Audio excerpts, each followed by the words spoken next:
Belakang kasih kok tuh makotor asal peketan hingga BJP ni MLA Burung Hon Tripura ini BJP ni MLA asal ya kiri bukan khanja motor pegang ini BJP asal ya karena konumulai di Bidan Sabha ni speaker thani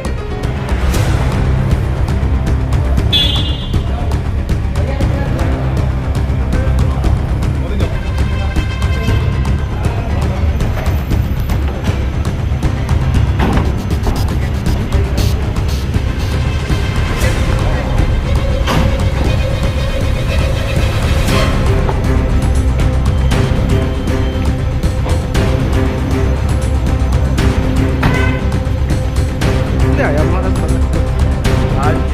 गुरु मोहन त्रिपुरा ने BJP MLA पद resign कर दिया है और party से resign कर दिया है। शाम को प्रेस कॉन्फ्रेंस के साथ में आया